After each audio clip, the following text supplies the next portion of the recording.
We're here in Kentucky to talk a little bit about the Mantell UFO incident, which claimed the life of distinguished pilot Captain Thomas Mantell on January 7, 1948. During World War II, Captain Mantell flew a C-47 troop transport, which had been nicknamed Vulture's Delight. He flew this carrying 101st Airborne over the fields of Normandy, for which he was awarded the Distinguished Flying Cross and the Air Service Medal. So suffice it to say that Mantell knew exactly what he was doing. After World War II, he wanted to continue his career, so he flew back to his home state of Kentucky and joined the newly formed Kentucky National Guard. Well, this stationed him at Godman Army Air Base, and on January 7th, 1948, the control tower received a rather unusual call from the Kentucky Highway Patrol several hours away in the town of Madisonville.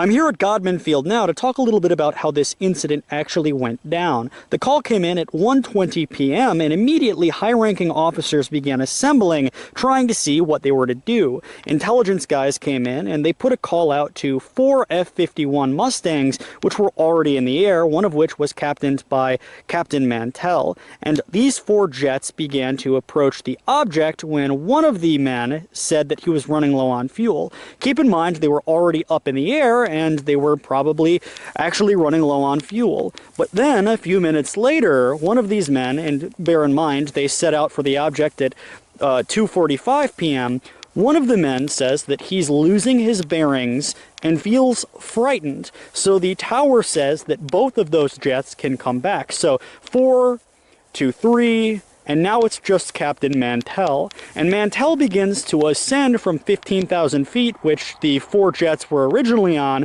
up to 22,000 feet. And the control tower radios in to tell him that he should probably turn back because oxygen is very thin up there. However, Mantell continues ascending, and he says that he's nearing the object, and then he ceases radio communication. It seems to be that his jet began to turn at around 28,000 feet and then nosedived into a field on the Tennessee-Kentucky border.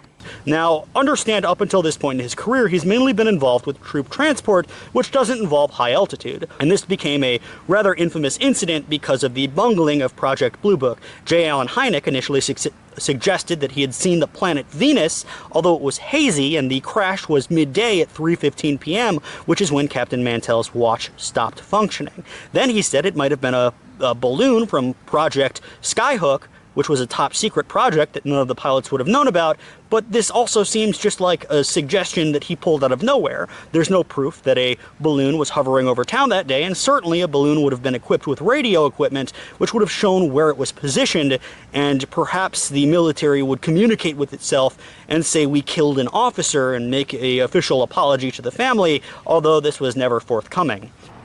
And we're here at Steel Road on the Kentucky-Tennessee border in the town of Franklin, looking at the sign that had been set up a few years ago for Captain Mantell. It's pretty surprising how open it talks about how he was chasing a UFO, how Project Blue Book and Project Sign were involved. And if you take a look at the photos of the crash, you can see that it was in a tree line near a farm. So where I would guess that happened is right along this wood line. Now, I've talked to my friends who are pilots, and they say that if you go hypoxic, that'll be about 10 minutes before you wake up. And of course, if you're falling from 28,000 feet, you would be dead before you regain consciousness. And it's pretty surreal to be standing where this happened. Now, ufologists say that he gave the description saying that it was gigantic and metallic. But there's no proof that he did this, and it seems to be that that's all just hearsay. And I would be fine if anyone corrects me, but it is mostly coming from secondhand sources and not from the 4 surviving pilots themselves. Really fascinating to actually see this.